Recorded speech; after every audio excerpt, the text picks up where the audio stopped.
Yes. What is happening, everybody?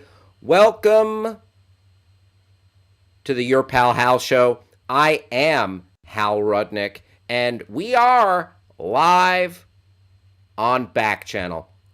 Thank you. Thank you for joining us. Thank you for being here. I appreciate everybody joining the party. We're going to be here for the next 2 hours, and we are going to be having a little bit of fun. Here's what's on the agenda. We're going to be talking a little bit of news, a little bit of pop culture, movies, current events, trending topics, and there will be some goofs, gags, some nonsense. Yeah, you can always depend on that.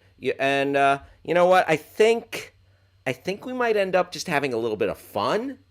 Yeah. So thanks for joining the show. Thanks for coming along on the fun ride that is the Your Pal Hal show. And this is a safe zone. I want you to come hang out regardless of what you're doing. All right? Are you working from home? Taking the day off? Are you goofing around? Or are you got some serious business happening? Either way, hang with us. Keep us on in the background. Keep us on in the foreground. Engage with us. And I'll tell you this, honest to God truth. The show is better when you are participating. When you join us for the fun, when you comment on what we're talking about, when you let us know what you're up to, what you're thinking, we appreciate it. The show is incrementally better. And I'll tell you what, like I want to know, everything that's happening. What are you up to today? Like my friend Grass Puddle is working in Sacramento, the capital of California. Good to see you, Grass Puddle. You're just a hop and a skip. Well, probably about 6 hour drive from me up there. I'm down here in Los Angeles in the home office, the Your Pal Hal home office in Los Angeles, California. And glad to hear from you. But I want to know, what are you doing? What are you snacking on? What is going on with you? And please let me know what you're snacking on. Are you snacking on some pretzels? Are you snacking on an Auntie Anne's or a Wetzel's pretzel? Are you eating a big bowl of pasta? Are you eating a deep dish pizza? I want to know. So here's how you communicate with us. You go to your you get your smart device's attention if you're listening to us on your smart device. So smart device, then you use the magic word say, and then you can put in anything after that. So smart device, say, I'm eating a big chunk of lasagna. Smart device, say, I'm eating fully loaded nachos. Or smart device, say, I'm fasting. And you can also communicate with us by going to YouTube and hopping in the chat, or you can go to backchannel.tv. And at backchannel.tv, you can chat with us or leave a review of the Your Pal Hal show. And when it comes to those reviews, you can say whatever you want. You can say, you know what? Too much snack talk. Or, I think Hal can dial up the amount of snack talk. Or, just the right amount of snack talk. I like the snack talk. I could talk snacks all day. I could talk snacks. Don't get me started. I could talk sweet snacks, salty snacks, savory or sweet. I could talk guilt-free snacking. I could talk healthy snacking. I could talk about a snack attack. I could talk about the munchies. I could talk about snacking between meals, naughty, naughty. I could talk about midnight snacks. You guys, have I gotten it through to you that this is a very snack forward show? I'm just playing with my lighting here too. That's the thing here. We don't care. We keep it honest. We keep it real. We do it in real time. You know what? To paraphrase the disgraced Bill O'Reilly, screw it. We'll do it live. He said a little bit more not safe for work version of that. My pal Rob Schaefer, he's a good man and a good lawyer. Rob Schaefer, attorney at law, says, like the new artwork, Hal, is that a bow on the dog's tail? It is. No, it's the hand of the old man. It's the hand of the old man in the picture. There we go. Oh yeah, there he is. I'm gonna have to lower this so we can see the old man. He's at the top of the painting there. But I appreciate that. And this is actually this particular poster of artwork. It is from one of my favorite movies. I'll leave that trivia question out there, and maybe I'll give you, if you want to answer, please go ahead. What movie is this from? Figure I'd just I tried jazzing up the green screen a little bit because we're having an issue putting an image on the green screen. So I figured I'd try jazzing it up with something, a little something different. Glad you like it though, Rob. I think you'll like it even more when if you know or when you know what it's from. We can't do this show without our good friend. He's got his hand steadily on the wheel, even when he's not in his home office. He's on the road today. Welcome to the party, producer Travis. Travis! Hello. Travis, you've got some Venetian blinds behind you. I do. I did try to Those Venetians, they are very good. They were very good at blinds. Yeah, they knew what they were doing. I was going to have there's a nice bush outside and stuff like that. And I forgot how light works. It was backlight, so you couldn't see my face. So I had to close the blinds. Ah, gotcha. Yep. Oh, foiled by light yet again. It's my biggest enemy. Damn you, light. What are you, a vampire? Yeah, I am. Gotcha. Travis, so tell us about your drive. Tell us about your snack intake while you're on the road. Let us know what is up. Well, at first I want to say I love what you've done with the joint. Oh, Very thanks, nice. pal. Thanks. Yeah. I'm thinking about getting another poster. Mm-hmm. Just so it's the green screen is fully covered. Right. Yeah. TBD. Yeah, I mean, and plus once you get the first one, it's like, well, this looks great. I gotta have more. Once you pop, you can't stop. But my drive was just fine. It was a classic LA drive where I said, you know what? We got off the air yesterday. I'm like, all right, I gotta leave within the hour, or else I'm gonna be absolutely screwed. And I left at about 2:30 p.m. PST as opposed to 2, which meant that as soon as I got on the 405, everybody had already gotten there, and it took me about an hour and a half to get out of LA. And then after that, it took me about 5 hours. So my drive was long, but that was to be expected. And otherwise, completely fine, uneventful. I enjoy solo road trips. It had been a long while. And I got in last night at about maybe 10-ish p.m. Right. to the East Bay area where I am now, about another hour south of Grass Puddle in Sacramento. But I was supposed to get into my aunt and uncle's house, where I'm going to be spending some of my time here while I'm here. And I had let them know earlier. I said, hey, I'm coming in, later than I thought. And they said, no problem. We'll be in bed. Front door's unlocked. That was a lie. They were in bed. That part was true. But the door was extremely locked.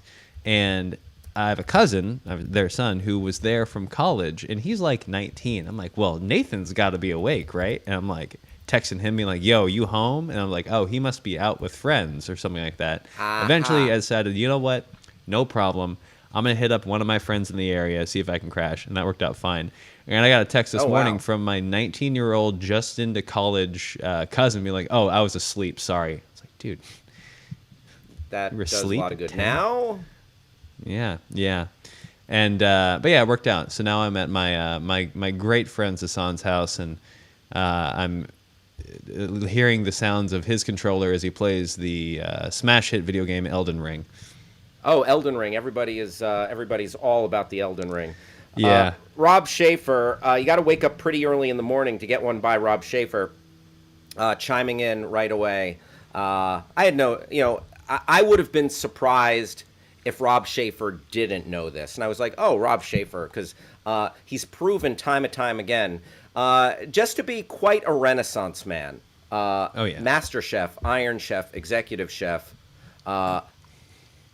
attorney extraordinaire, and pop culture maven. So, of course, Rob Schaefer pointed it out that this painting was featured in Goodfellas, where De Niro, Ray Liotta, and Joe Pesci go to Joe Pesci's mom's house. Joe Pesci's mom was played by who, Travis?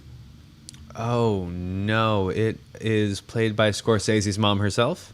There you go. Yeah! Played by Scorsese's mom. Nicely done. Living with those Schmodown people is paying off. Oh yeah, very good, very good. And they this painting is hanging in their living room, and Pesci's like, oh yeah, I love that painting. One dog's going one way, one dog's going the other way, and this painting has kind of taken on a life of its own. So figure, what do I want behind me? Well, Goodfellas is one of my favorite flicks of all time. Figured, let's start there. And if anyone else has suggestions of like an iconic poster, piece of art, I don't know. I was thinking of getting some. I'm a real sneakerhead. I was thinking of putting a poster of like some Air Jordans or something. Ooh, that's cool. You know what I mean? I don't know. TBD, and maybe we'll rotate it. If anyone wants to send me a poster, maybe I should open like a P.O. box or something for that. Great. And Travis, but you didn't. Okay, just one more thing I want to know about. Oh, first off, by the way, if I was supposed to like show up and they were like, "Hey, we'll leave the door unlocked, or someone will let you in," and they didn't, like, you're a better man than I. I would be potentially furious. What are you gonna do? You know, what are you gonna do? Yeah, and I didn't even bother knocking. I mean, did you bang on the door? Did you? No, it was locked. I'm like, I called my friend Sasan, and I was like, hey, you around? He says, yeah, man. I'm like, can I crash? He goes, yeah, meet you at the house. I'm like, great, problem solved. All right, and also, all right, yeah. This being the Bay Area, you have to. I'm not sure how much time you spent here, but I grew up here, and very little. I've been up there a few times.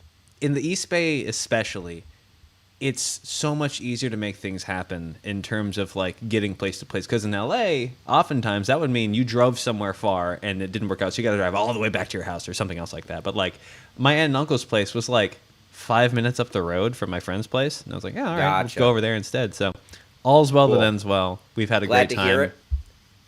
Now let me ask, fill us in. What'd you snack on the way up? You told us yesterday, but what'd you end up eating, and what'd you listen to?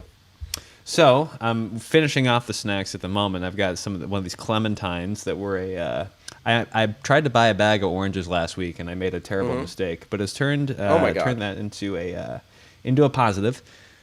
I ended up stopping originally for water, and then there was a Baja Fresh that called my name. Okay, yeah.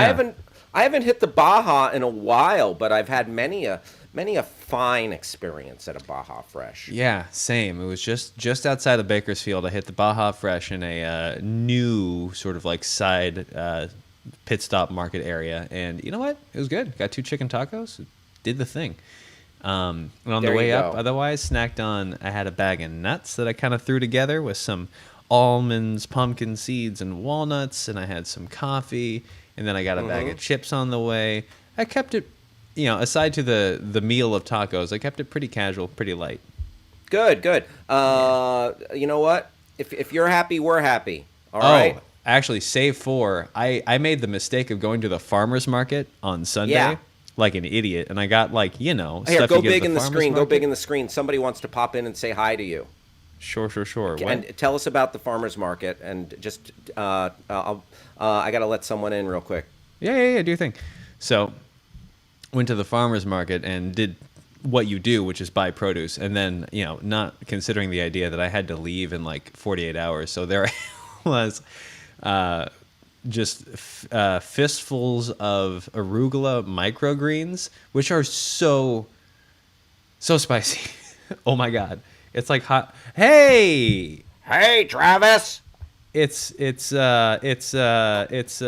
Harold T. Rex. Harold T. Rex, very cool dinosaur. I just wanted to stop by and say hi, and I just wanted to say we miss you down here in Southern California, and while you're away, I just want you to stay cool. Hey. Is that? Yeah. What were you gonna say, pal? Oh no, I will. Anything By else? the way, yeah. Yeah. Do you have any recommendations on where a guy can find a nice Stegosaurus burger? Might I recommend the tar pits? Oh. You know what? Maybe I'll give it a try, pal. Maybe I'll give it a try. How Right long on, are you going to man. be gone for, Travis? I'll be out about a week and change. I mean, I'll be here. I'm gonna be here every day, but I'm gonna be on the road for about a week. Ah, pretty cool, pretty cool. Ah! Ah! All right, goodbye. Bye. So that was Harold T. Rex, very cool dinosaur, still at Hal's house, I guess, hanging out, doing dinosaur stuff. I wonder if I should have asked if he's been to the tar pits, because if he's in Southern California, you gotta assume. Travis. Yes. Yeah. He texted me. He had to stop by because he left his cell phone charger here yesterday. Oh, if I had a nickel.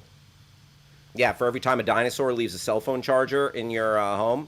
Yep, honestly, I wouldn't have a nickel in that case, but Yeah, you were saying about the farmer's market. Oh yeah, so I just bought produce and I had to eat on the way up, which included a bunch of microgreens, and it was just arugula because that's all the lady had left, which are basically they're hot sauce. At that point, it's just hot sauce. So I was just eating hot sauce. Arugula's got some spice to it, right? It was and in the little baby arugula form, it's pretty much just spice and Ooh. yeah. So it's just fistfuls of hot sauce into my mouth is what it felt like for a solid 15 minutes, and yeah. I mean, it was that spicy? Something about it when it's because they're microgreens, so they've been growing for about a week and a half. They've just sprouted. I was eating them, I put them on stuff, on a salad, on a meal, whatever like that. But I just had them. I'm like, I can't leave these for a week. They're going to go bad. Mm-hmm. When they're that small, I guess the word would be concentrated. The first thing they develop, I guess, is spicy. Wow. Welcome back to Microgreen Talk. Yep. I've had a real interesting drive. I'm Farmer Hal, and with me is Travis, the gardener. I did get into that during the pandemic. I had a quarantine garden. Oh, nice. Yeah. What was in? Tell me, Travis. How did your garden grow? My garden grew all sorts of ways because I didn't have proper tie downs. So I had a zucchini plant that grew about 7.5 feet long. And took over the rest of the garden. I had some peppers that did okay, and then eventually some sunflowers that my old roommate's ex planted took over everything, and we ended up with a sunflower tree that was 9.5 feet tall and had 47 flowers on it. Whoa, that sounds beautiful. It was incredible. It ended up being a bee party for about a week and a half in the spring, but other than that, it was. I've never seen anything like it. Isn't that a movie with Jerry Seinfeld, Bee Party? Yeah, Bee Party. You can get a mug with the entire screenplay of that movie on it. Are you being facetious? No, that's for real. Hold what? on. We don't have to stick on this for now, but I'll pull that up. No, I'm interested. I'm intrigued. I like all sorts of movie trivia and nonsense. Yep. Well. Yep. There it is. Oh, you found it? Yeah. The good folks at Redbubble The good folks at redbubble.com never How disappoint. many pages is on, like, or is it like just 100 pages, like all around the cup? I guess it's just a light script. Where is that there? Here we That's kooky. go. Right? Yeah, here is there it is. The entire B The movie script. Oh wow, that's Yeah, funny. here is That the it's trying so hard. There it is. Yes. Yep. Yep. You can just get the Wow. whole script. You know what? Maybe we'll have to buy that and then recite it like as a rejected segment. Reading it off the mug. Yeah, yeah. All right. I would probably need a magnifying glass or something. All right, Yeah. Travis. Every day we launch into the Twitterverse. We dive headlong into the Twitter sphere, and we chop up some trending topics. And today is no different. Let's get after it. Who's that? Was that Chris Cuomo said, "Let's get after it"? Well, he's not using that phrase anymore, so we can No. we can co-opt it. We can take it for He our was own. Let's trying to get after it. something. So, yeah, You know what? Let's get after it.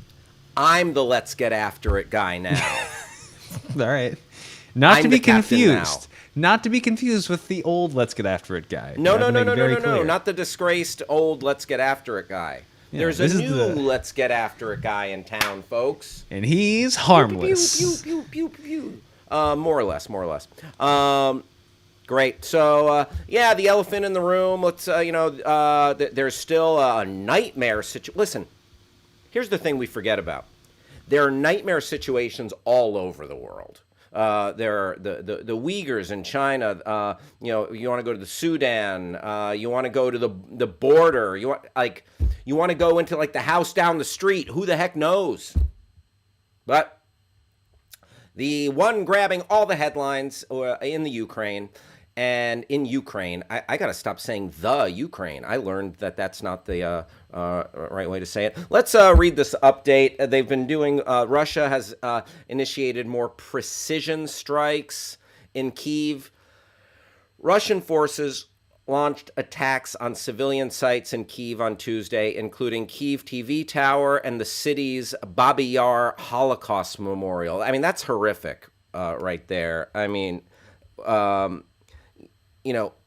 first off, liar, authoritarian despot Vladimir Putin said he actually used the term he was going in there to get rid of Nazis. Like why? Like one of the reasons he was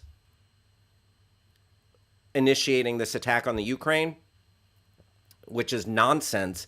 And then he goes and destroys a Holocaust memorial where thousands of Jews were killed during the Holocaust. Just like, hey, Travis. Yes. Travis, Yes. you know what? I think it's time for your Pal Hal hot take. Oh. Yep. All right. Yep. We've got something for that. I'm not afraid to go out on a limb. I'm not afraid to really tell it like it is, shoot from the hip, speak from my heart, go off the top of the dome and just like make it rain. Well, blazing hot opinions. I will drop opinions that they're like nuclear rods. Nobody wants to touch them. Here's this moment's your Pal Hal hot take. Vladimir Putin, no bueno. I'll also say this. Vladimir Putin, hey pal, you're a real piece of work. Yeah. No bueno, a real piece of work. And I don't like the cut of your jib. Boom! Let the chips fall where they may. Travis. Yes. Did someone call to pull us off the air, or the phone lines lighting up? Yeah, I'm fielding that right now. I'm telling them no way. Send. We can't be silenced. Thank you. You're welcome. All right. So there you go. That is the Your Pal Hal hot take. Not afraid. Not afraid to jump into the fray. All right. Would you mind bringing up what we were looking at there again, Travis? Thank you. Uh, Yeah, so killing at least 5, wounding several others, according to Ukrainian officials. Ukraine's Foreign Affairs Minister Dmytro Kuleba said barbaric airstrike hit directly in front of a government building in Ukraine's second largest city, Kharkiv, killing an estimated 10 people, according to Ukrainian emergency services. Meanwhile, a large convoy of Russian troops was seen near Kyiv, and Russian forces have reportedly entered the southern city of Kherson. So it continues. It's horrific. Yeah, a 40-mile long convoy of Russian equipment, vehicles, tanks, etc. Uh, Sean Penn, who was there, I was just talking about this with my pal Anthony Davis, whose excellent show airs before ours right here on Backchannel. Sean Penn, who went there to film a documentary, he had to flee on foot to the Polish border. So Sean Penn, proving to be interested in humanitarian pursuits. That's a good thing. Celebrity culture can be, pretty goofed up, but Sean Penn seems to have the right intentions here. And yeah, the situation is ongoing, and yeah, you got to stand with Ukraine. You got to stand with Ukraine on this. And it's a sovereign nation being invaded by just a real bully. By the way, I want to give a shout out to some folks who are hanging out with us here. Snakes in the house. You know what? I don't like snakes in a plane, but I like snakes hanging out on the Your Pal Hal show. Steven in Arizona, what up? Thanks for coming through. Lisa in Massachusetts, glad to have you here. Diana in Hawaii, thank you for joining us. Dr. Crutchfield in Minnesota. Stacy, of course, hanging out in Texas. Nelson in Florida. Bella in Northern Virginia. Very nice. Very nice. Appreciate having you here today. By the way, Stacy likes the artwork and had pizza for lunch today, which here's a trick question. When is the right time for pizza? Shush. Anytime. Anytime is the right time for pizza. I answered the question. All right. Thank you very much. Anytime, the right time for pizza. All right, Travis. There are more topics on trending. Let's see. Oh, okay. You know what? There's the hashtag. Can we switch gears? A hashtag there, Travis, regarding just to bunch some of the Russian Ukrainian stuff together. Tucker Carlson is a Russian asset. Whoa. Yeah. Oops. You want to bring up sorry, that? I'm working with one screen today, so we're a little bit. There we go. And sorry to throw you a curveball, Travis. No problem. I had a little brain fart. Interesting. Oh my goodness. Look at this whole thing. There you go. So, yeah, I mean, if you like, I'm not a Fox News guy or anything, but I've seen some clips, and I've noticed him like he is just constantly questioning, hey, why are we taking Putin's side? Why are we why are we criticizing Russia's right to defend itself? Because they're not. They are invading a sovereign nation as a preemptive strike against Ukraine potentially joining NATO to protect themselves. There is yeah, there are some of the Russian cheerleaders. You got Comrade Trump in there, and yeah, and this is a trending hashtag. So because Tucker Carlson. Oh, and here's the one of the main reasons why that hashtag is trending. Tucker Carlson's news reports or opinion pieces from Fox News are being taken and used on Russian television and played as justification for this invasion. His words are being used and co-opted by the Russian propaganda machine. So, if you needed more evidence that Tucker Carlson is trash, there you go. There you go. Tucker, firmly on the wrong side of history. Carlson. There you go. Not a fan. Could you tell? Could you tell? Not a fan. All right, let's see. There are other trending topics floating out there. Oh, yeah. You know what? I think Rob Schaefer is going to like this. I think Rob Schaefer is going to like this a lot. So, Travis, let me know. I want to warn you of bad language in the next in any tweets you might pull up regarding this. So let me read that. Sam Elliott, the great Sam Elliott, legendary cowboy actor. Roadhouse, Big Lebowski, Mask, currently star of the show, 1883, playing the patriarch there. Beef, it's what's for dinner. Yeah, Sam Elliott. Sam Elliott's a man's man. He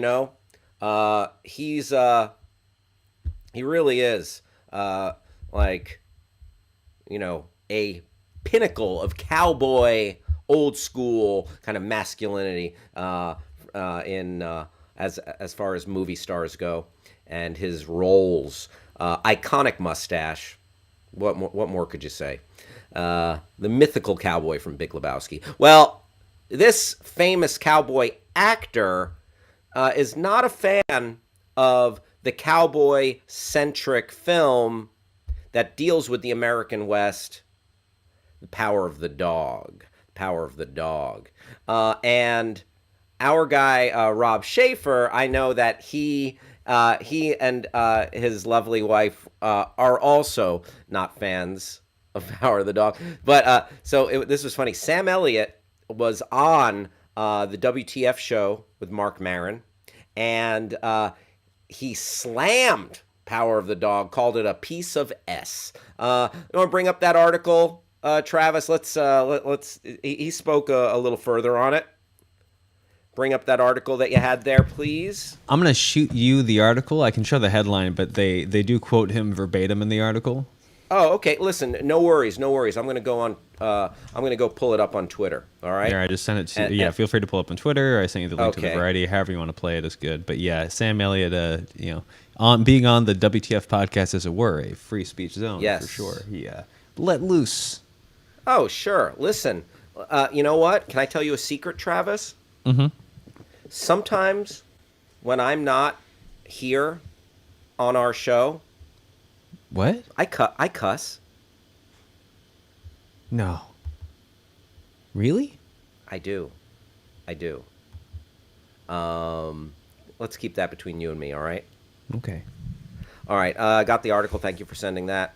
Sam railed against Jane Campion's The Power of the Dog. So, and again, for those not familiar, Power of the Dog is a leading Oscar nominee. It's got like 12 Oscar nominations. Here we go. Sam Elliott railed against Jane Campion's The Power of the Dog during his visit to Mark Maron's WTF podcast. Campion's drama is nominated for 12 Oscars, more than any film this year. Benedict Cumberbatch stars as a sadistic rancher who makes life hell for his new sister-in-law and her son in 1925 Montana. Elliott called the film a piece of S and seemed bothered by how the film deconstructs classic Western archetypes such as cowboys. Elliott compared Campion's cowboys to Chippendale dancers who wear bow ties and not much else. Well, I don't see that. I mean, yeah, uh, like it. There, the when I think of a Chippendales dancer, I cannot make that comparison to Power of the Dog. So to quote him, that's what all these effing cowboys in that movie looked like, Elliot said. They're running around in chaps and no shirts. There's all these allusions to homosexuality throughout the movie. So here's the thing. There were like scenes of I guess cowboys like bathing in the river, but I didn't find it like gratuitous and like that much of a departure from like the plot. And the article goes on. Cumberbatch's character is a closeted gay man in the film. Marin told Elliott that these themes are what the movie is about, but Elliott remained critical of Campion's approach to the Western genre. Elliott has starred in several Western projects throughout his career, including the recent Paramount Plus prequel series, Yellowstone prequel series 1883. Where's the Western in this Western, Elliott asked. I mean, Cumberbatch never got out of his bleeping chaps. He had two pairs of chaps, a woolly pair and a leather pair. And every bleeping time he would walk in from somewhere, he was never on a horse. Maybe once, he'd walk into the bleeping house, storm up the bleeping stairs, go lay in his chaps and play his banjo. It's like, what the F? You know what? I disagree.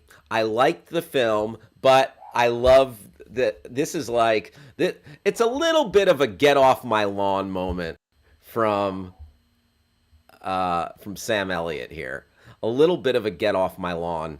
It's like, dude, you know, Westerns, movies, they are entitled to explore new themes that they might not have looked at in the past. I thought it was a powerful, well-made film. Continuing, Elliott said of Campion, "What the F does this woman from down there know about the American West? Why the F?" Wow, he is like, hey, Sam Elliott, put a couple of quarters in the swear jar, my dude. Like, look at this guy. F this, F that. Excuse me. Why the F did she shoot this movie in New Zealand and call it Montana and say, this is the way it was? That effing rubbed me the wrong way. You know, let me tell you a little, you know, it's weird. It's weird to me that I need to explain filmmaking to Sam Elliott, but here goes. Sam Elliott, sometimes you'll shoot something somewhere and pretend it's somewhere else. Sometimes it'll be on a soundstage, and you'll say that soundstage was actually an office building in Des Moines, Iowa. Or sometimes you'll go on location to Vancouver, and you'll say this location in Vancouver was actually Des Moines, Iowa. Or sometimes you'll be in Pasadena, California, on a little side street, filming in a house. And in that house, they're pretending that they're in Des Moines, Iowa. That's how filmmaking works, Sam Elliott. You shoot one place and you do have on-location films sometimes. That's true. Where you're actually in Des Moines, Iowa, shooting Des Moines, Iowa. And in the movie, it's Des Moines, Iowa. But That segment was Your Pal Hal explains filmmaking to the grizzled Sam Elliott. By the way, shout out to Lisa who joined the stream. What up to Steven, Anna, Kale? Welcome to the party. Thank you for being here.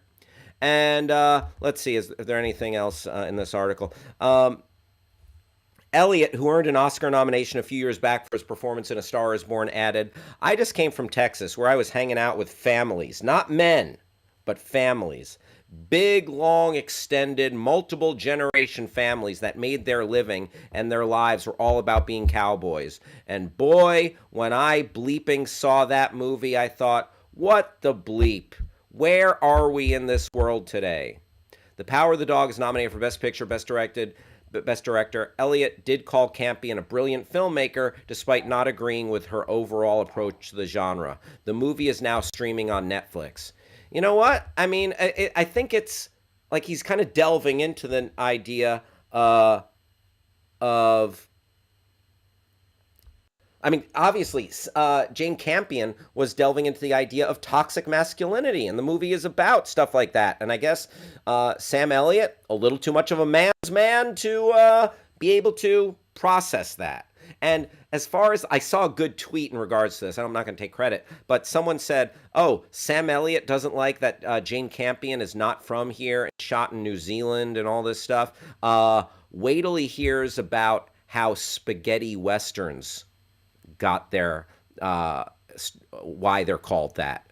Why spaghetti westerns are called that. Because spaghetti westerns are often made in Italy and supposed to be taking place in the West. Bloody spaghetti westerns from Italian filmmakers like Sergio Leone, etc. And if you want a storyline about spaghetti westerns, check out Once Upon a Time in Hollywood. Leonardo DiCaprio flies over to Italy to make a bunch of films and get a bunch of checks for making those spaghetti westerns. So, yeah, Sam Elliott shaking his fist at Power of the Dog and cussing up a storm. Put a couple of quarters in the swear jar, Sam Elliott. You old grizzled son of a gun. All right, other trending topics. You know, I'm interested in this, and one of my goals, like since the pandemic started, I have not been to any theme parks, and I've not been to Disneyland to see Galaxy's Edge. I really like. I'm kind of jonesing to go see Galaxy's Edge, the Star Wars themed part of Disneyland. You know, I'm in Southern California here, not very far at all from Disneyland down in Anaheim. I'm in Los Angeles. That's in Anaheim. Guess what, folks? There's a Star Wars hotel. That's right. It opened, and the reviews are rolling in for the Star Wars hotel. And some of them are not exactly glowing, these reviews. This is from SF Gate. They're calling it a windowless bunker. A windowless bunker, the Star Wars hotel. Hey, Travis. If you're around. Yeah. Yeah. Would you do me a favor? Would you open this up and start going through it, if you don't mind, while I step away real quick? Yeah. Sure. Just pop on back in when you're ready. I appreciate you. Thank you. So, as we see here, it is a Star Wars hotel. This is, I think, prescient or foreshadowing for the Disney Community headline we looked at probably a week and a half ago. But it says here, quote, windowless bunker. Quote, liminal spaces like hallways and stairwells feel particularly sterile, like wandering around a suburban junior high school built in the mid-1970s. But, like, for real, that's the aesthetic of the original Star Wars trilogy. It's sterile, and it's extremely 70s. They got exactly what they paid for. I have no sympathy. This comes from an SF Gate article. We'll read the tweet thread here. Ahead of its grand opening, the first reviews for Disney's eye-wateringly expensive, quote, Star Wars hotel are beginning to roll in. Look, like cubby hole. Are you supposed to sleep in that? I don't understand. The Star Wars Galactic Star Cruiser at Disney World opens to its first paid guests March 1st. Last week, it hosted members of the media and for popular YouTube and TikTok channels for a free preview. We live in hell. The hotel only offers a 2-night stay as billed. Wow, that's really the turnaround on that by design is they like money. Good for them. Is billed as the ultimate immersive, quote, Star Wars experience. Guests are encouraged to dress up, take part in special missions, and enjoy a, quote, excursion to the planet Batuu and gift shop. For two, the starting price is about $5,000. For 3 adults and 1 child, it's nearly $6,000. Reviews are so far generally positive, with a few caveats. The full review here. We see some concept art mock-ups of like a Star Wars bar and a kid area where there's like a Wookiee with like a boombox and stuff like that. Wait, a Wookiee with a boombox? Yeah, look at this. I mean, that may not be a boom. It looks like a Wookiee. It looks like a Wookiee with a boombox. Oh my goodness! Right? Actually, that looks like a Wookiee with like a computer tower. You know what? Yeah, on closer inspection, you're right. That's like an old. But like who knows what the heck that is? It's a Star Wars future toy thing. It's probably like an envelope, like a Star Wars box. This is what boxes are in Star Wars. Interesting. Yep. So yeah, I don't mean to sound too pessimistic, but this all just reeks of like, what did you think was going to happen? Yes. Like the way you described it. Yeah, that's the. Like that's how Star Wars is designed. That's the sterile hallways. So there you go. But here's the thing: it's dour, it's depressing, it's windowless. But does it create that vibe? So if it creates this is all by design, right? I'll give you a flip side. Mm-hmm. When my wife and I, I'm a noted wife guy. Uh-huh. And when we went on our honeymoon a couple of years ago, we went to Hawaii. Mm-hmm. And at our hotel, we were supposed to have an ocean view.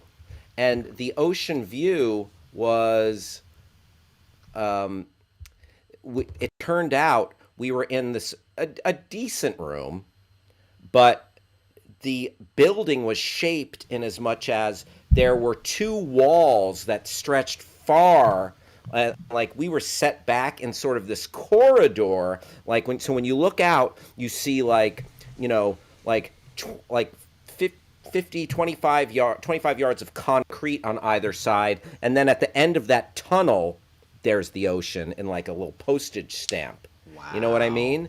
So, but my wife. Mm-hmm. She's you know what? She's a good negotiator. She's like Bill Shatner, the Priceline negotiator. She called down, told him we were sold a little bit of a false bill of goods here, mm-hmm. and got us upgraded to a nicer room. Whoa! I admire people that can just do that. Sometimes when it's I can do that for other people, but when it's myself, I wilt like a summer flower. Sure. I mean, yeah. So, you know what? Sometimes you got to be your own advocate. Sometimes you got to pipe up. It's a little bit like it's funny. It's a little bit like the plot of one of the plot points in White Lotus. Did you watch White Lotus? No, it's second on my list now. It's made it up to second place. Gotcha. Yeah, I think it's absolutely worth watching. I enjoyed the hell out of it. Jennifer Coolidge is just bombastically excellent. But there was a character who was really quibbling about like a room mix-up thing, and they really took it to the extreme. There, my wife was just like, you know what? She put it out there and got us upgraded, and what a trip! Had a great week or so on Maui. Imagine pulling that in the Star Wars hotel. Because here's something about this that I think is interesting. It sounds as if all of the rooms are identical, which, is a move. So I can imagine trying to complain about your windowless bunker and then saying, well, we can upgrade you to the other windowless bunker. Ah, And I think, you know how, like, there's a trope in, like, honeymoon hotels where they have, like, the Aruba suite or, like, the, like, Sands of Time suite or something where every room is themed? This feels like yes. one of the few opportunities they had to legitimately make, like, you could have, like, a Hoth suite and, like, an Endor suite. Oh, yeah. Oh, Yeah. there's, have you ever heard of the Madonna Inn? The what? The Madonna Inn. Is that what I think it is? No, it's not. Oh. It's not a hotel that has anything to do with pop sensation Madonna. Darn, Legend. I figured. That's exactly where my brain went. So, the Madonna Inn is a hotel. There you have it. It's and I stayed there years ago with not my wife. This was before I was married. Mm-hmm. Many girlfriends ago, several. It's probably about 15 years ago, and every room is like weird and themed, and it's got this kitschy 1960s like heart-shaped beds. Like, click on that green room, the Bridal Falls. Like, it's some of them have a waterfall in them. Yeah, look at that. Look at the rock. Based off of Yosemite National Park. Wow. Look at the decor. It's like so ugly, it's gorgeous almost. Yeah. It's like it looks like your grandma's like rec room almost from like the 1960s, 70s. And like click on another one that catches your eye. Caveman. Oh wow. Whoa. Yeah. Look at That's... that. And you have rock showers, and like you walk into this shower, and it's like, yeah, it's like a rock formation. It's really cool. Let's see, is there anything? And let's weird? try Every room is different. Love Nest. Let's see, let's get away from the nature theme here, because I Ooh. wonder if everything has rock. Wow, this is kitschy. Yeah, right. Look at that spiral staircase there. Looks like a cat tree. That's great. A cat tree? Yeah, you know those like carpeted, like tiered things sure, that cats hang out on? Yes. Wow. The Madonna Inn. So, Travis, if you have a special someone in your life and you want to go for a getaway that's driving distance from LA, but it feels like you're really you've properly gotten out of the city. It's a good spot. It's a good spot. Also, not far from there is the Hearst Castle, former home of William Randolph Hearst, the magnate, the movie and newspaper tycoon, who was some say parodied in what movie? 3, 2, 1. Citizen Kane. There Citizen it is. Kane. Charles Foster Kane, based on William Randolph Hearst, and the Hearst Castle is they call it Xanadu in Citizen Kane. And also, I'm probably the only person who I love Citizen Kane. I'm not alone there, but I'm not the only person. But to me, a good time. Like, so some people, like I'd binge watch or I'd watch together the Lord of the Rings trilogy. But my idea of a good time: Citizen Kane followed by Mank. Mank, the David Fincher film about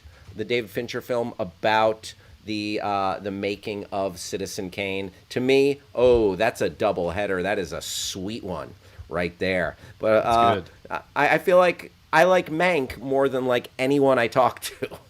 But you know what? I'm in the tank for Mank. What are you going to do? Take it to the bank. I love I some haven't Mank. heard that in a while. Wow, that old yarn. That's great. Yep. There we go. Hey, Travis. Yes.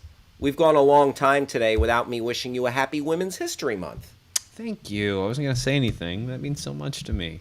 Absolutely. Everybody. A happy Women's History Month. It's a little weird because, like, it's half the population. But that's, like, obviously, it has been hard fought. Much of the equality, the achievement, the basic human rights, living in the patriarchal society that we do, and women got the right to vote later, and then some just puritanical uh, ideologies like you know women weren't allowed to wear pants for a long time. Women working. Some people think women's place is at yeah, women have had to fight an uphill battle, and this is Women's History Month. Celebrate it. Let's check out. See if there's anything going on with that hashtag. What do we got? What do we got, Travis? Celebrating Women's History Month. When women succeed, America succeeds. Obviously. Yes. Very good. Nancy Pelosi, Speaker of the House there. Shout out to all the Jersey girls. Yeah, that's what I'm talking about. I'm a Jersey guy. Shout out to all the Jersey girls. Very nice.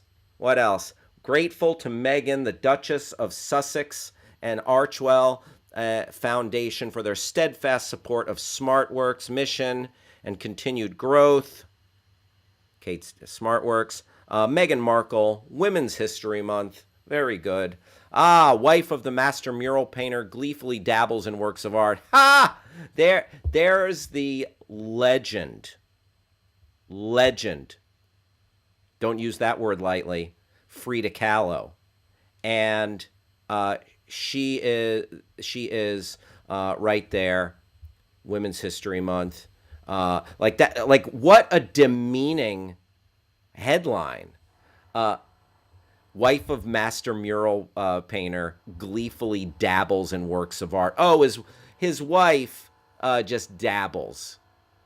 Yeah. See, that's why we need something like a Women's History Month to show you that, yeah, it wasn't just always an equal playing field. And it's still not in many environments and many work situations throughout the world. Cool. Any other? Oh yes, happy Women's History Month to some of the most iconic women in comic book history. So these are fictional ladies, but there they are. There they are. Although Travis, you want to come in here for a second? Like, so there's a lot of badass women, fictional characters in this picture, but it is a little weird how revealing and form fitting all of put together. It's like, am I at Comic-Con, or am I at frickin' the Gentleman's Club with some of these outfits? Yeah, this is a little 90s, if you know what I mean. It's a little 90s styling. Yeah. And people have made that point before. Like when you look at the Avengers or something, like the Avengers posters, why is Scarlett Johansson's posterior turned to the camera or something? You know what I mean? As Black Widow in the tight outfits. So again, it's the struggle is real. The struggle is real. Even in Women's History Month, can't catch a break. Listen, I'm not saying Psylocke doesn't look great, but you know what I mean? Nice pull. Thanks. There you go. Celebrate Women's History Month. A lot of learning about women who fought for progress. There you go. PBS celebrating with some documentaries. Yeah. Happy Women's History Month to you and yours. Very nice. And finally, in trending topics, our friend Rob Schaefer sent us this. Liberty Baseball, college baseball team unveiling new uniforms. This was just fun. Can we check that out, Travis? I know we probably can't play the audio, but it's a Celine Dion song, and but we can show the visual of them. They did it up. They really stylishly introduced their new uniforms. We can't play the audio, but look at this. Look at this. Yeah, so here he is. Here's a player from Liberty University walking on the field, dramatic lighting, wearing this jacket, and then rips it off and throws the hat, grabs the bat, wields it like a microphone. A couple other players with the DIY special effects. They got the fan blowing, the flashlights. Like, that's how you make your own music video right there. That's good stuff. Thank you to Rob Schaefer for alerting us to that this morning. Liberty Baseball. You know what? I don't know what their record is going to be, but that's a little victory right there. That is a little victory right there. That's for sure. Fruffney Film says, I thought you were watching Nickelback. You know what? There was a... who's a Chad Kroeger, the lead singer of Nickelback? That there was a little bit of a resemblance there.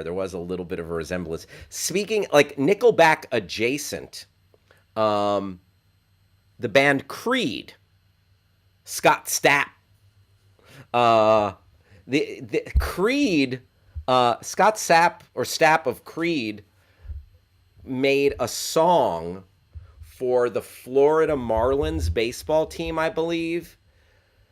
This is probably about 10 years ago. And it is oh so bad. It's like, yeah, there he is, and you can see he's wearing a Marlins jersey there, and Scott Sapp, is it Sapp or Stapp? Stapp, yes.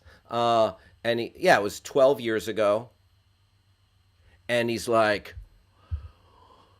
doubles and triples and throws from the outfield. Oh, bring up the lyrics. Yes. Good work, Travis. We are on top of this breaking story from 12 years ago. I just want to read these lyrics. Baseball. Nicely done, Fruffney Films. All right, Travis, pop them up there when you got them. Let's give a dramatic read to these lyrics. Let's play ball, it's game day. We want strikeouts, base hits, double plays. Take the field, hear the roar of the crowd. Come on, Marlins, make us proud. Keep hoping and dreaming, and you will soar. With a little faith and love, you will soar.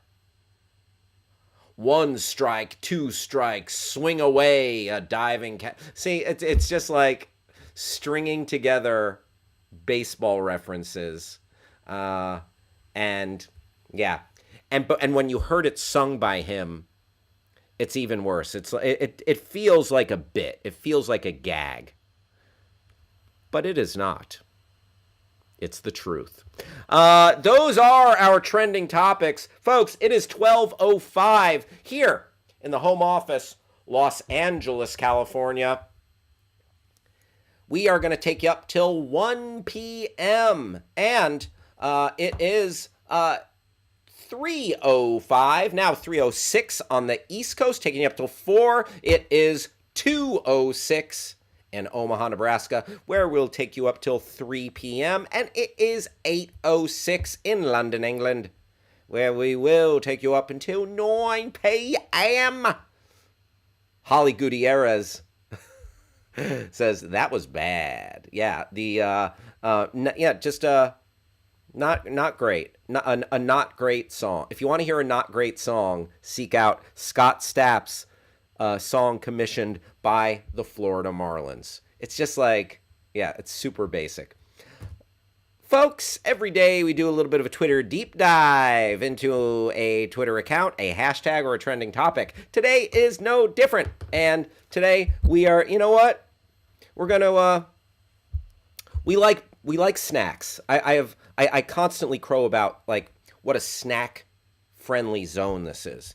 And, what's a snack without a beverage? And we're going to look at one of the top beverages in beverage land. That beverage is the sugary, carbonated Sprite. Yeah, this is the Twitter. We're going to see what up with the Twitter account belonging to Sprite. Hey, Travis. Producer Travis. Yeah. I like the Sprite in you. Thank you very much. Have you ever heard that expression? I haven't. You haven't heard I've missed that? No. You've managed to sidestep that expression for your entirety? Yeah, all 30 years, not once. Wow. Can we put aside the Sprite for a breaking news story? Yeah, absolutely. All right. I just saw this pop up, and I'm going to read it right here on my off my phone from the Hollywood Reporter. HBO's Larry David documentary pulled a day before premiere. I wonder why. Oh, no. I'm going to investigate. In what sounds like a storyline from Curb Your Enthusiasm, HBO has pulled a documentary about Larry David from its schedule at David's request. The Larry David story, in which David has a wide-ranging conversation with longtime collaborator Larry Charles, was scheduled to premiere Tuesday night on HBO. On Monday evening, however, HBO Documentaries tweeted the documentary was being postponed, writing that Larry has decided he wants to do it in front of an audience. Oh. Stay tuned for more info. Fruffney Films chiming in. It was pretty bad. Taking that from Curb Your Enthusiasm. Pretty good. No. In this case, pretty bad. A trailer for the documentary on YouTube was made private Tuesday morning. It showed snippets from David and Charles's conversation about David's stand-up career, Seinfeld, and Curb, and David reflecting back on his luck in the comedy business. Whatever the finished film, which Charles also directed, whether the finished film, which Charles also directed, will ever see the light of day is unclear at the moment. There's also no word on when David and Charles might redo the interview in front of a crowd. HBO's logline for the Larry David story says, the documentary finds the 74-year-old sitting down with friend, director Larry Charles for a peek behind the proverbial curtain as David gets candid about his personal and professional highs and lows. From his humble beginnings as an unfunny Brooklyn kid to becoming America's favorite misanthrope, in between reflecting on his bumpy road to success and hit series Seinfeld and Curb Your Enthusiasm, David shares his thoughts on everything from metaphysics to parenthood. Charles and Mark Herzog executive produced the now shelved film. David has worked with HBO for more than 20 years, during which he's produced 11 seasons of Curb Your Enthusiasm and the 2013 movie Clear History. Multiple regimes of HBO executives have repeatedly said David more or less has carte blanche with Curb. And when David and his fellow producers have ideas for a season, HBO will make it. That has sometimes led to sizable gaps between seasons, the longest being 6 years between seasons 8 and 9. The show's most recent season concluded in December. There you go. So that just in. All right. We've got our finger on the pulse. Listen, when news happens, we'll listen. When news breaks on a Monday night, we'll talk about it on a Tuesday morning. Very good. Travis, thank you for that. Interesting. Maybe more news will come out. Was there something... I wonder if there was something like... Just, it begs the question. Was there something in poor taste that he's like, you know what? That whole thing we talked about there? Yeah, Yeah, but you know what? He's the master of his domain. Right. That's if nothing else. Yes. Do you know what I'm referencing there when I say that, Travis? I think I do. Very good. Very good. Could it have anything to do with Cheryl Hines? I don't know. I mean, Cheryl Hines married to anti-vaxxer, the like one of the leaders of the anti-vax movement, Robert Kennedy. Uh, Debbie Butterfield just joined the party. Always great to see you. Always great to see you here, Debbie Butterfield. All right, Travis, I'm thirsty for some Sprite. Let's do it. Sprite. Actually, I would drink a sugar-free Sprite, but as far as like regular Sprite, yeah, you know my take on this. Longtime listeners know what I would call Sprite. Sugar bomb. All right. So Sprite, it's very sparse. No header as far as the pictures go. Just the avatar of the a Sprite logo. Create, act, continue the fight. Okay. One thing. Sprite, drink fresh. There you go. Thank you, Fruffney Films. One about that bio. Like that bio is like that could be literally anything. That is not like a great soda bio. Create, act, continue the fight. I mean, that's good to encourage people to stand up for what they believe in. Not soda. So that's just one thing.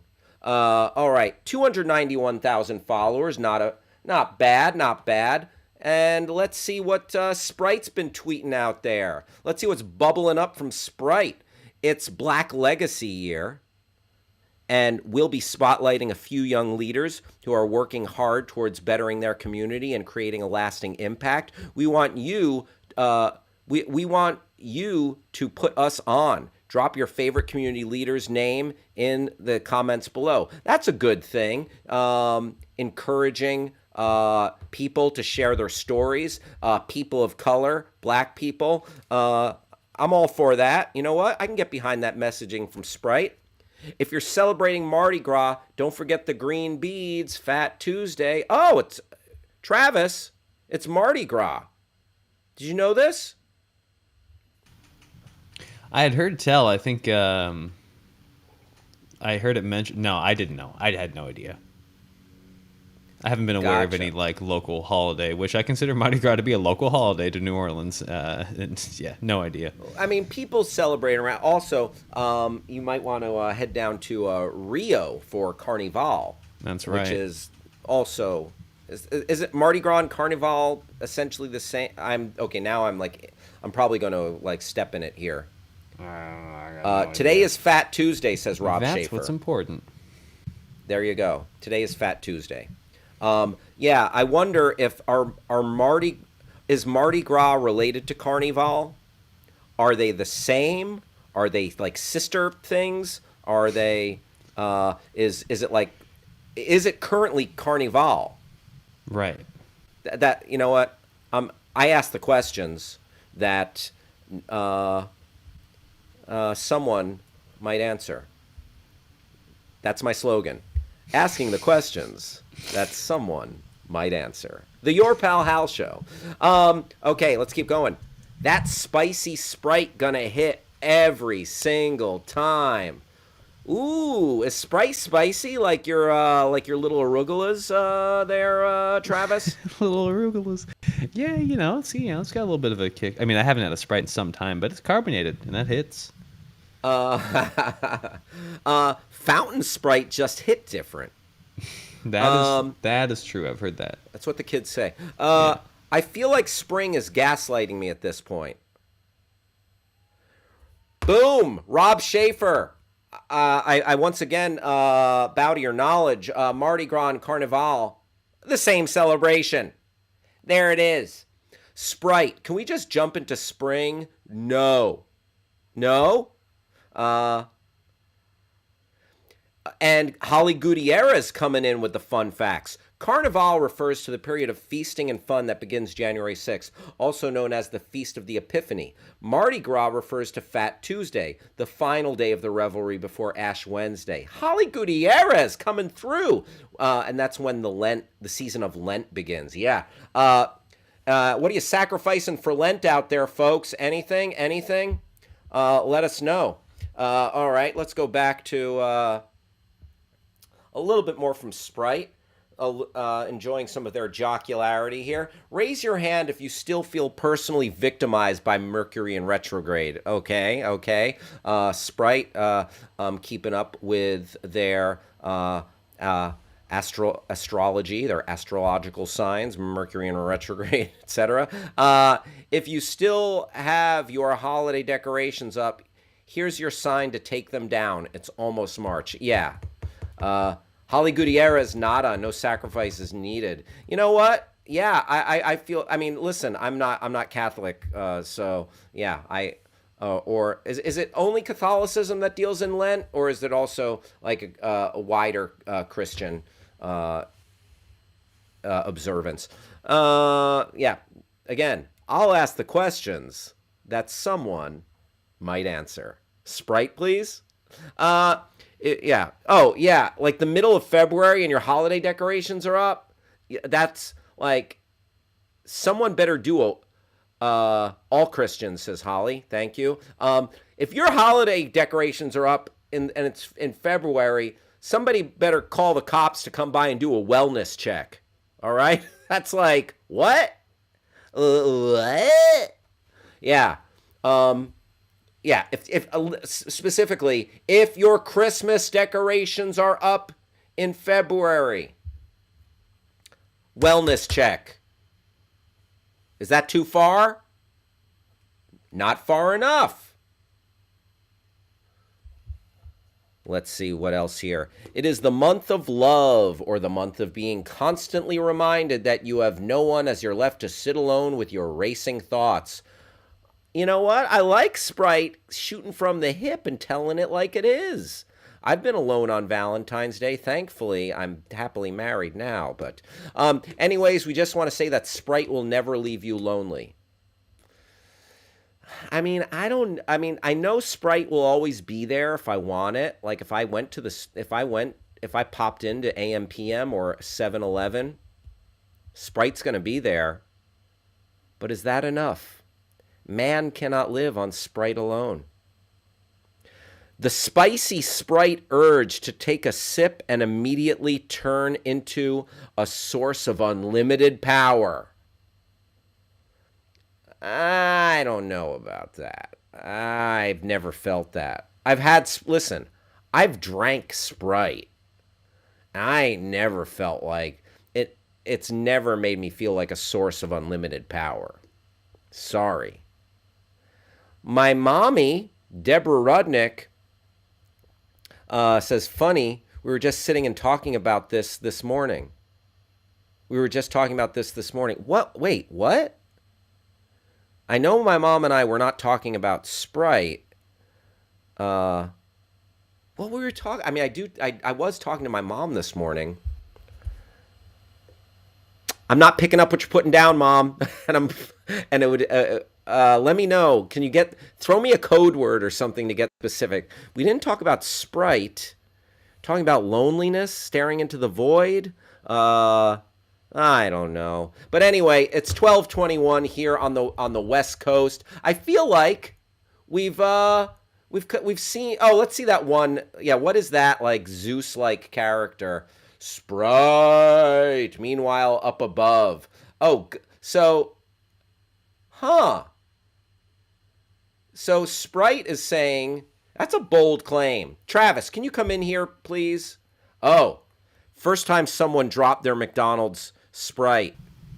Ha. Okay, so God dropping Sprite killed the dinosaurs, I guess? Which this leads credence to the mall discovery that we made yesterday. This all starts to come together. Oh, yes, and this that's is dovetailing both evolution and creationism. So I guess we just solved everything. Oh, yeah, we had a cool dinosaur come by this morning. Do you remember that?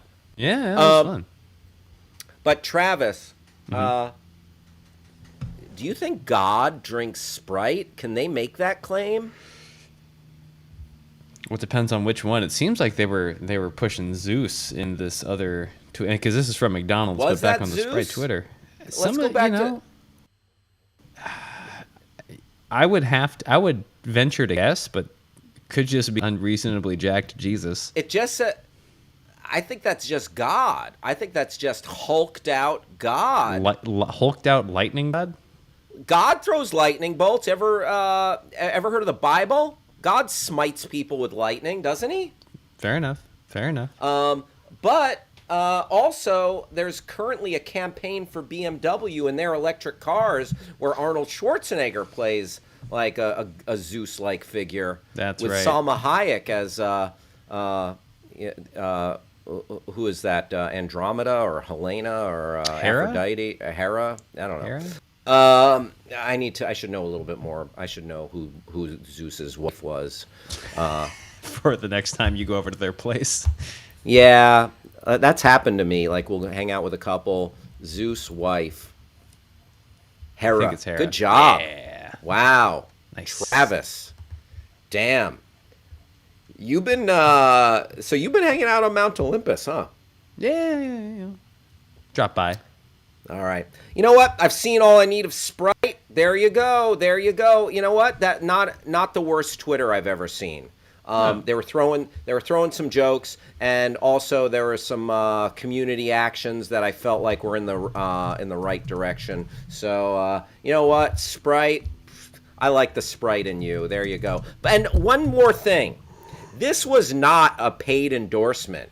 Like, we did not receive any compensation for, like, talking up or reading the Twitter belonging to Sprite, but we would gladly take any kind of compensation and sing the praises of Sprite. I would drink a bottle of Sprite on the air.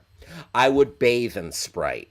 I would just like slurp it disgustingly. I would slurp it with a straw. So I would go to town on a Sprite.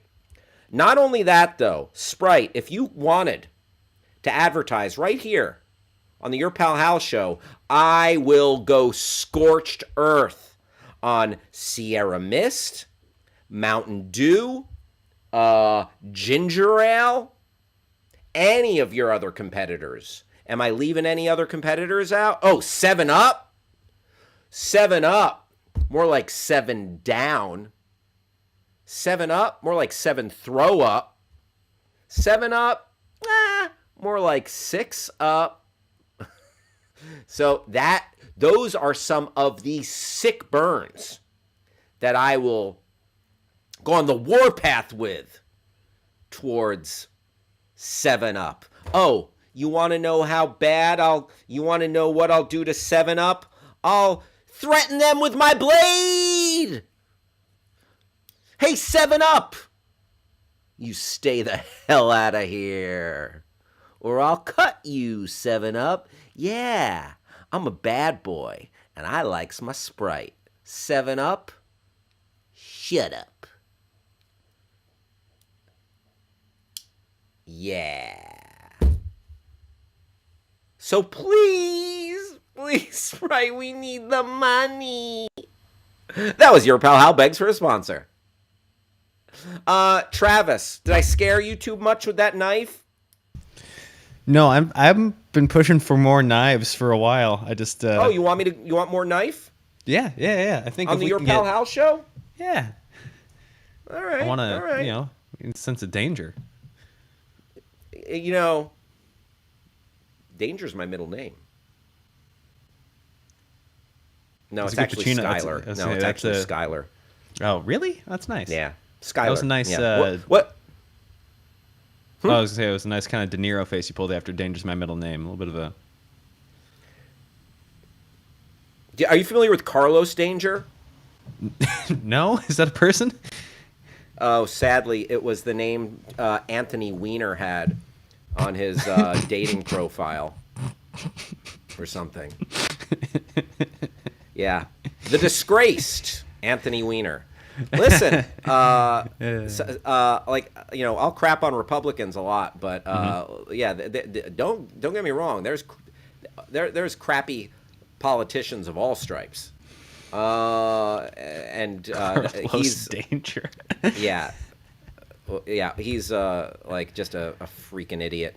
All right, moving on, and maybe a criminal. Don't allegedly. Anyway, don't need to Yeah. unpack all that. Travis, let's shift gears and go into some Recs and reviews. Recs and reviews. If you wouldn't mind bringing up the Rotten Tomatoes pages of the following things that we're going to talk about. I watched some stuff. Going to talk about it. By the way, if you want to hear just some great talk about streaming news, streaming reviews, and when I say streaming, I'm talking about Netflix, Hulu, HBO Max, Amazon Prime, Apple TV Plus. There is so much streaming that it's hard to make heads or tails of. That's why I have gone out there with my friend Lon Harris to make sense of it all. And Lon Harris, he's as smart as it gets when it comes to all things streaming. And we talk about it every week on the Binge Boys podcast. Binge Boys. It's Lon Harris. It's Hal Rudnick. And producer Travis. He's along for the ride, keeping us honest there. Binge Boys, produced by Starburns Audio as well, offered by Starburns Audio. Find it wherever you get your podcasts. Thank you for bringing that up, Travis. Rob Schaefer chiming in. Crappy politicians are not exclusive to R's or D's. There are plenty of dolts on both sides of the aisle. Rob Schaefer, you got that right. Appreciate that. Oh, my mom. She said we were talking about it this morning. Larry David. We were talking about Larry David. We were. I was telling my mom that, yeah, I remember it vividly now. And I had moved on to Sprite. I am so tunnel visioned. I wasn't even like, what? Yeah, my mom and I were talking about Larry David and Curb Your Enthusiasm this morning. All right, Travis, we are in Recs and Reviews. So available right now on video on demand, House of Gucci. I hadn't seen it in theaters. I was looking forward to seeing it. And you know what? I liked it. I didn't love it. It was too long. And you know how long, and sometimes if a movie is long, you know, that's okay because it's compelling. It was not compelling all the way through, but there were moments. There were tasty morsels. There were nuggets in all of the performances. Lady Gaga, Adam Driver, Al Pacino, Jared Leto, even Jeremy Irons, who's not in it for as long. And there are enjoyable, delicious moments throughout. The story is it gets you on board. It pulls you in, and I did enjoy it. But here's a dirty secret. When it comes to House of Gucci, I didn't mind doing things in the background while it was on.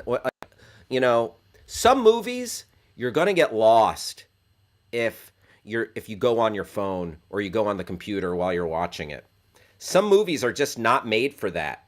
House of Gucci was so long, and not everything felt like it was super necessary or compelling, that I was like, you know what?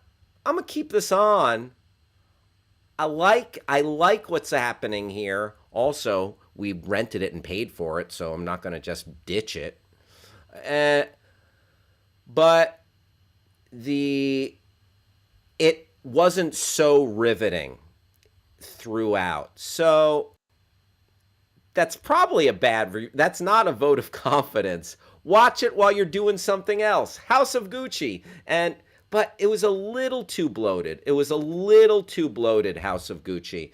And I felt like it was probably about at least a half hour to 45 minutes too long. And let's see what the runtime is on this House of Gucci. The Yeah, it was a tad too long. And yeah, if you want to bring up the page there, Travis, let's out. But there's enough, like Lady Gaga and Adam Driver, their chemistry to begin with, like that was great. Jared Leto was like a fun weirdo. I was expecting it to feel like they were in way too many, like that it was like all over the place because I heard like, oh, everyone's accent is different and it totally feels like they're in different movies. And yes and no. I still enjoyed it. And it didn't take me out of it. I thought, yeah, they were chewing the scenery. They were a little larger than life. It's melodrama, it's soap opera. And it's like, rich people fighting over a fortune. Rich people fighting over a fortune. But but overall, I enjoyed it, and it's 2 hours and 38 minutes. Yeah, like I feel like there was probably you could easily shave like that 38 minutes off. 2 hours would have been long enough. All right, let's check out a couple of the reviews. House of Gucci. Uh, a very fine cast of American actors speaking with Italian accent ensures that despite its length, there's always something interesting happening on screen. That's David Stratton, the Australian, is his. I think the Australian is based out of Australia. I'll have to get back to you on that. Scotchy Cool from BuzzFeed News says, "Isn't that isn't that all we really want from the movies? Brain soft, Gucci soothing, and that's all she wrote." Yeah, it's just like, oh, it's privileged people like telling a story of privilege and fighting over privilege. That's it. It's just like it's fluff. It's a delicious tiramisu. That's a little bad for you at the end. Lady Gaga makes an immediate and indelible impression as Patrizia Reggiani, the future Signora Gucci, in Ridley Scott's film about Gucci's fractured history. It's long and poorly paced. I would agree. This is from Mara Reinstein at Us Weekly. Uh, plays too loose with the facts. Oh well, the bonkers true story that chronicles the unraveling of the Italian fashion empire is also first class, frothy, and fun entertainment. That review, that like I'm in lockstep with this. It's long and poorly paced and plays too loose with the facts.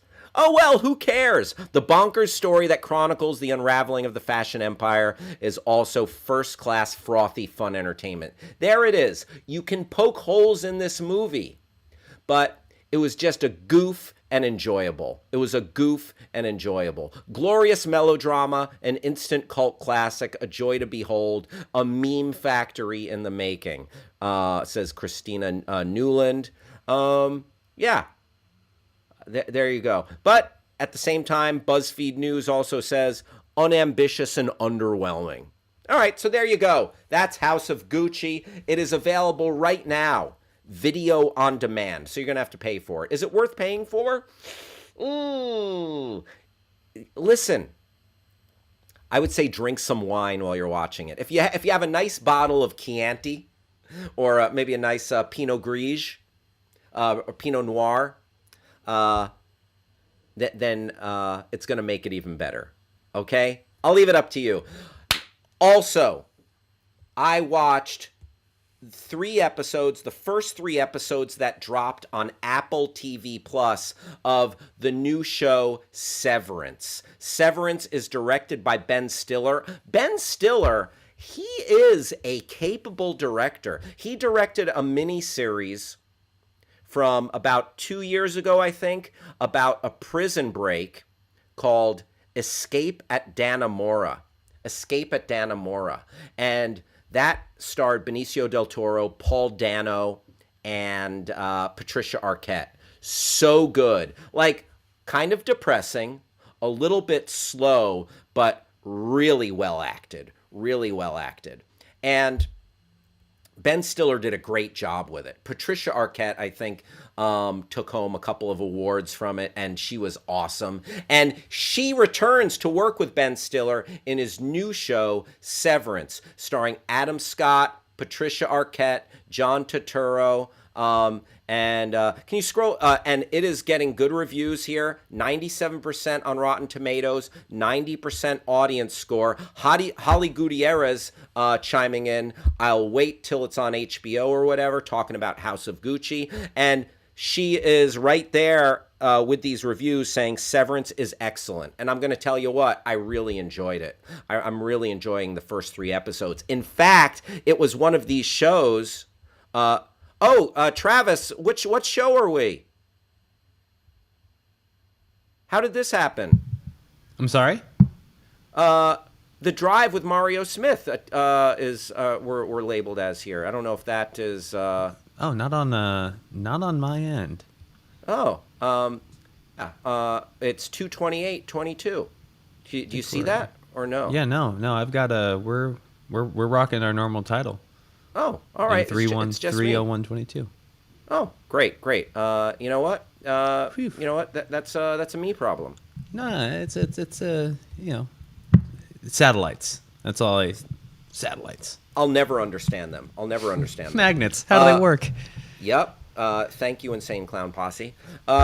So The Drive with Mario Smith is coming up at 1:00, and very excited. We're going to get to chat with Mr. Mario Smith in just a little bit here.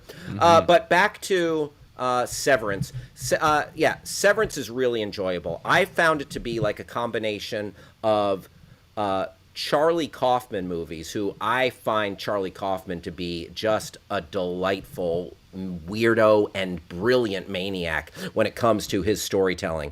If you think about Being John Malkovich and like the weird lens that they view life through, like are we in like the near future? Are we in like an adjacent timeline running concurrently where like dystopian crazy things happen? Or also like the kind of technology that you have in the film Eternal Sunshine of the Spotless Mind, that is at play here in Severance, but there's a darker, more insidious current running through this that reminded me of the great British Netflix show Black Mirror. So if you take the whimsy and inventiveness of Charlie Kaufman and the foreboding dystopian future that is Black Mirror, put them together, bam, that is Severance. I really like the performances. Adam Scott is great. Patricia Arquette. And could you bring up the cast, please, Travis? There's a woman, I think her name is Britt Lauer, but I just want to make sure I get that right. I wasn't really familiar with her before. And, Britt Lauer. There she is. Holly Gutierrez agreeing with me, saying that's an excellent description. And essentially, just to give it to you in a nutshell, this company has created a device that they literally implant in your brain, and it allows you to create a clear separation between work life and your personal life. Work life and your personal life. Andy McLean just got here. We're talking about the TV show Severance, which just dropped on Apple TV Plus. And I'll say it again, it's like Charlie Kaufman movies, like Eternal Sunshine of the Spotless Mind or Being John Malkovich, combined with the foreboding and dystopian future of Black Mirror. And it's really, it's funny, it's darkly comic. And it's also got this insidious foreboding where you're like, oh my God, I don't like what is happening here, but I want to keep watching. Holly Gutierrez is absolutely right. Zach Cherry is hilarious in it. I believe he's, can you bring up the cast one more time? Travis? Appreciate that. Paul Tutillo chiming in. Paul, Great to see you here. Thank you for joining us. Yes, the State of the Union is tonight. Yes, that's who I thought it was. Zach Cherry, who plays one of the workers in this dystopian office. He's fantastic. I mean, he is just kind of like he's just living his best life, and like it seems like everyone is like kind of got like something dark and foreboding going on. But Zach Cherry, he is like, hey, this is ideal. Like you figure he goes home and he's just like he loves the setup at this office, and his character is very funny. So it's available on Apple TV Plus. Absolutely worth watching. Uh, and Rob Schaefer says, we need Zach Cherry in every Marvel movie now that there are no more Stan Lee cameos. I like that. I like that. Oh, waffle parties. Yeah, Holly Gutierrez quoting the film Severance, the show Severance, the waffle parties. Yeah, absolutely worth watching. A dark journey indeed. Let's check out a couple of the reviews. What do the critics have to say about Severance there, Travis? All right, Sophie Gilbert from The Atlantic says, I can forgive Severance a lot because it's easily the most fun of the metaphysical. Have you ever questioned the nature of your reality mystery box shows that have popped up over the past few years? Yeah, there is like the nature of your reality. There's like something that taps into the Matrix a little bit. So, and it is very fun for sure. John Nugent of Empire Magazine. It's hardly the first satirical take on office life. That's for sure, because there is a note of Office Space in there. A little, like you can see a little bit of the DNA of like maybe a dystopian The Office. But slick direction and endlessly compelling, frequently weird premise makes Severance worth calling in sick for. There you go. Leonie Cooper from the Independent UK. As high concept television goes, Severance is pretty lofty, but its ambition is compelling, not least because it might just be the bull crap jobs backlash we've been waiting for. There you go. We got a little bit of breaking Marvel news from Andy McLean. 7 minutes ago from Deadline Hollywood, Kraven the Hunter, Ariana DeBose to play Calypso in Sony's Marvel pick.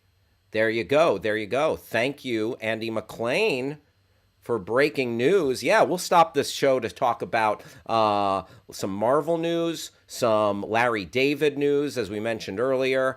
And so that was Severance. It's absolutely worth checking out. It's on Apple TV Plus if you are so inclined. So we have a very special guest in the building, and by in the building, not this building, a building. He hosts a show that comes on every weekday after ours, The Drive with Mario Smith.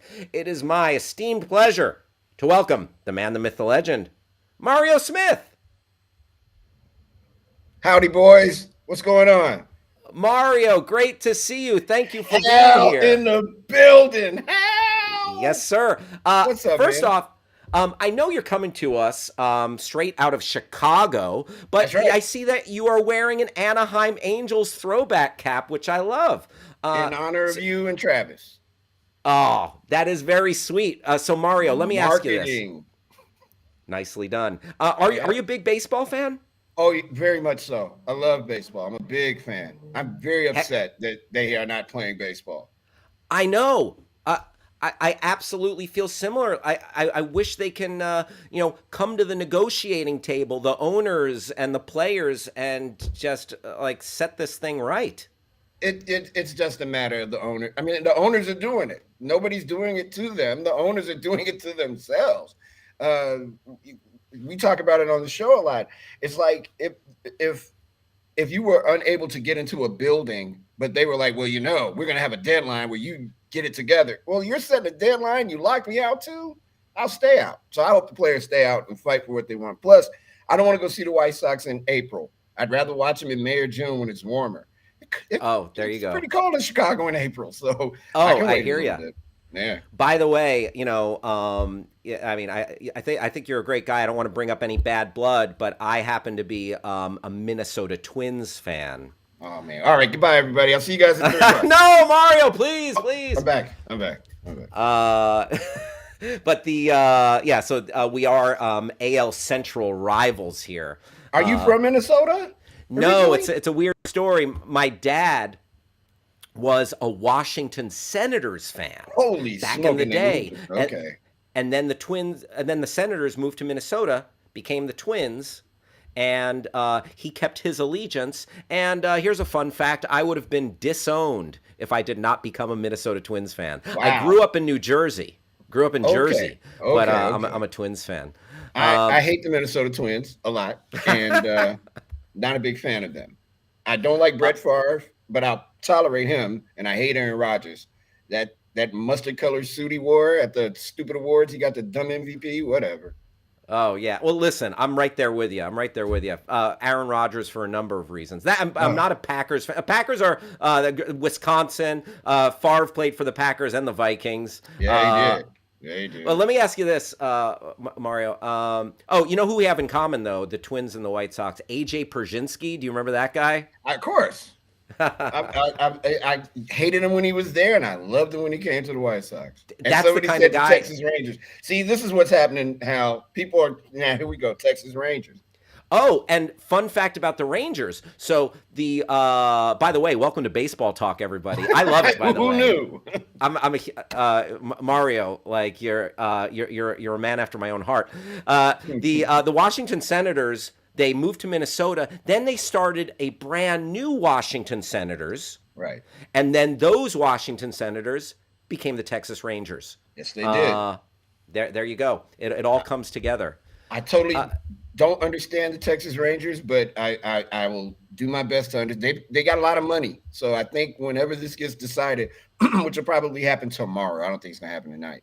When they get it fixed, I'm just reading the comments, man. When they get it together, I think the Rangers are going to have a lot to say about the free agents that are out there. It should be an interesting time for the next week or two. It should be fun. Oh yeah, they were already making some moves in the offseason. By the way, a lot of money. Yes. Fruffney Film says, did Chuck Norris play for the Rangers? Yes, he had one at bat for the Rangers, and it turns out he roundhouse kicked a ball out of the stadium. All the way out he of roundhouse kicked a ball out of the stadium. Mario, what's the weather like in Chicago today, by the way? Amazingly, today it is almost 50 degrees, and it is really nice and sunny. It's a beautiful day, some clouds in the sky and stuff, but it is splendid. I've got to figure out a way to put this.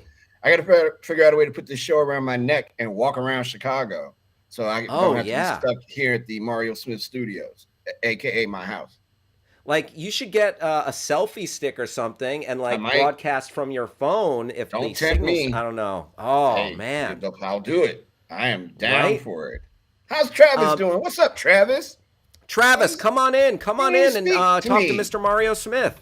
My man, there he is. What's up? That was weird. That was a very powerful entrance.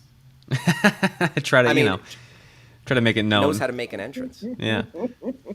I come into the room, I am a big fan of this show. I have, as you guys know in these emails, I am not joking. I have been genuinely waiting, how do we do this? Me and Gliss, my producer, we've been talking okay, we can't screw this up. Are you coming on with me? And he's like, no, it's just you. And I'm like, damn it. All right, fine, let's go. So I'm really glad that I get a chance to talk to you. I am the biggest fan of rejected segments that you have. I think that is some of the funniest in the world. And I was telling Gliss, I don't know if you caught it yesterday when you were reading the CVS receipt. I'm like, Hal didn't order enough items. You got to do more than 2 things. You got to get at least 4 things. You get 4 items, then you can wallpaper your house with a CVS. Oh man, yes. they stretch a city block, those CVS receipts. Yes, they do. Yes, they do. Hey, you know the other thing that Gliss and I talk about a lot, and I just want to see if you guys agree with me. There are like 75,000 people that work for Backchannel. Am I the only one that notices this when I try to read the directory that I have still not gotten past A yet? Of people. Oh, no, I had no idea. Really? I had no idea. I think I might get in trouble, but that's fine. What else is new? You know what? You should give them all shout outs. One day, because my show generally fails quite a bit. I think me and Gliss are just going to read from the directory and just say hi to everybody and screw it. That's a good, I like that. That's a good rejected segment. Keep it going. Here's a nice comment from Andy McLean. I agree with Mario. Love Hal. Been rocking with him since the Screen Junkie show back in the day. Nice. Love the episode when you and Dan surprised the super fan at his house. Oh, that was nice. Yeah, Devin Colson. Thanks, Andy. And Fruffney Films, CVS, we hate trees. They certainly could use that as a tagline, and no one would be angry with them. It might endure them to more people. They get more folks. Mario, I'd love to know, what do you have in store for the folks coming up on your show today? I don't know. I'm just going to kind of sit down. No, I'm kidding. We're going to talk a little bit about what's going on in the Ukraine, of course, give you the latest headlines and all that about that. And we have a story about a green dog. A green dog? A real, rare green dog. Is this dog hulked out or something? Or Nope. You gotta wait. You gotta wait. But you're gonna have to tune in. You're gonna have to stick around. A real true story about a green dog. You know what? As a dog lover, a dog owner, with a dog behind me here, Crypto. I am I am very intrigued. Mario, we're about to do our rejected segment here. Yes. You know what? Do you want to just stick around with us while we do this? I think I can. I don't think I'll get in trouble. I think I can do it. Thank you. All right. Well, that's Travis said no trouble. All right, let's go.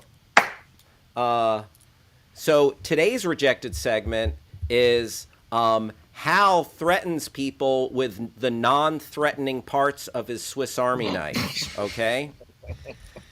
So all right. So here, threaten me. Okay.